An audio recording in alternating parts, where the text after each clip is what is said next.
Olá, esse é o programa Conversando com o Cardiologista.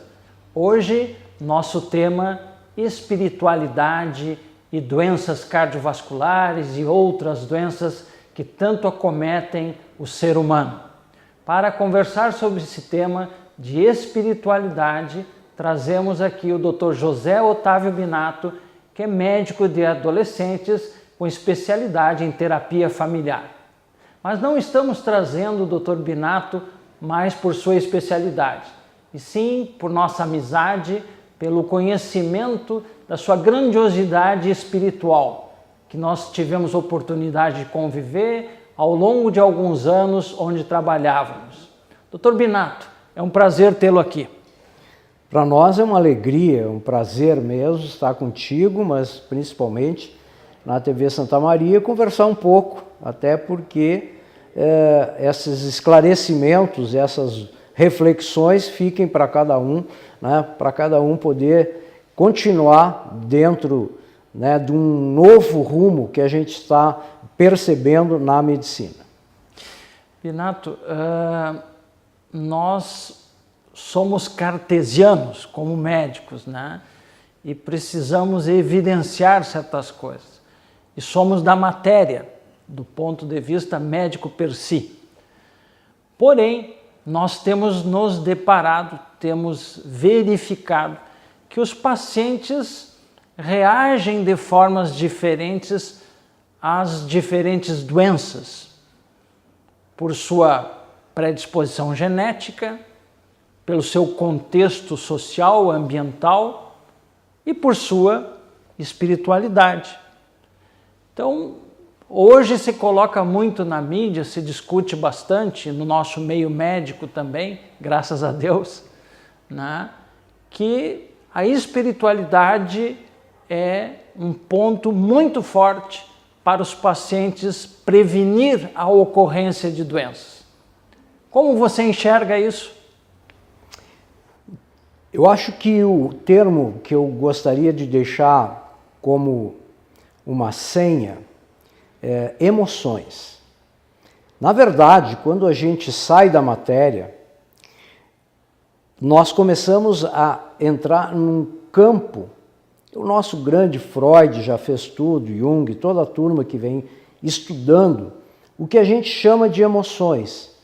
Então, nós vamos começar cada vez mais hoje, né, a entender que a matéria ela está ali para responder a um pensamento que gera um sentimento e esse sentimento vai gerar uma ação. E cada vez mais nós estamos estudando, estamos já concluindo, inclusive, com estudos bastante importantes, é de que estas emoções atingem a matéria de uma forma positiva ou negativa. E estes pensamentos, eles são a pessoa, o indivíduo. Eu não posso pensar por ti, eu penso por mim. O pensamento é o lugar mais íntimo e importante de que a individualidade do ser humano tem. Portanto, é a partir deste pensamento, da minha produção de pensar através da minha mente, eu começo a sentir.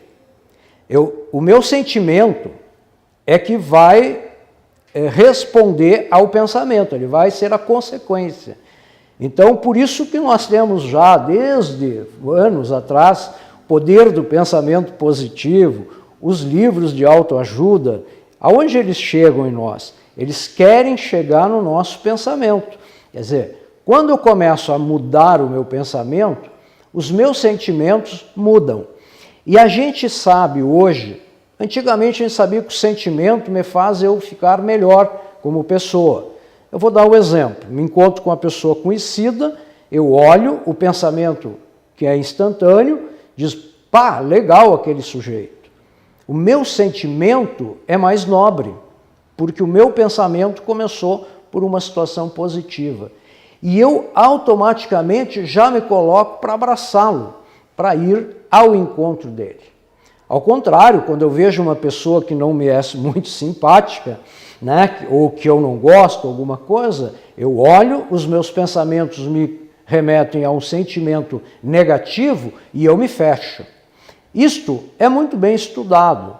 O que nós estamos hoje chegando à conclusão cada vez mais é de que quando o meu pensamento se expressa e o meu sentimento, aí entra um outro estudo de vibrações, cada vez mais se fala em energias, né, que vão imprimir na matéria uma modificação.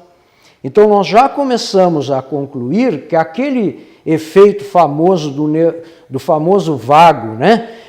Que eu me emociono, fico vermelho, o meu coração bate, isso também. Por que bate o meu coração? Porque eu vi alguém importante, ou alguém, né, ou um assalto, alguma coisa. Primeiro, então, o pensamento. Meu pensamento positivo ou negativo vai me remeter a uma descarga no meu organismo. Só que hoje nós estamos descobrindo que tudo isso vai mexer lá na hipófise, né? Vai mexer na pineal. Isso já tem estudos hoje da USP, na pineal, muito interessante, que vai liberar os hormônios, aqueles famosos substâncias, que vão mexer com a hipófise, e com a epífise, a hipófise, e depois todo aquele sistema glandular que nos remete a uma agressão ou não.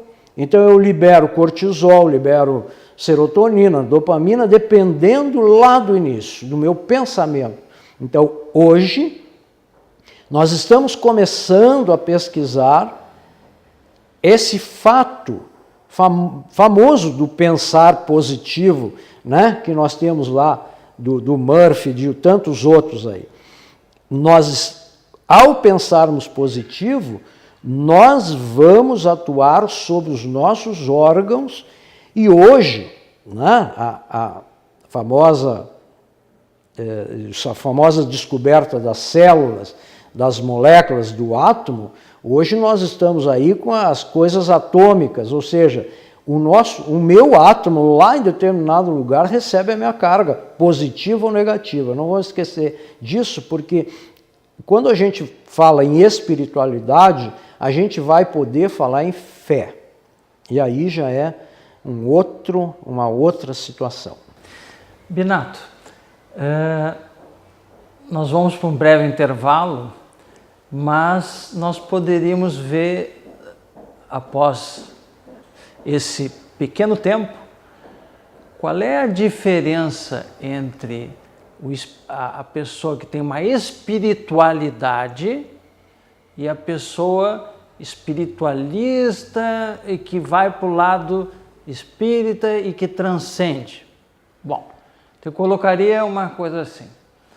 Você falou as pessoas que têm uma força fantástica, uma energia positiva, que a gente se depara e vê que elas têm uma espiritualidade muito boa. Ela não necessariamente tem que ter religiosidade. Então, eu gostaria que tu explanasse essa diferença entre essas duas parcelas.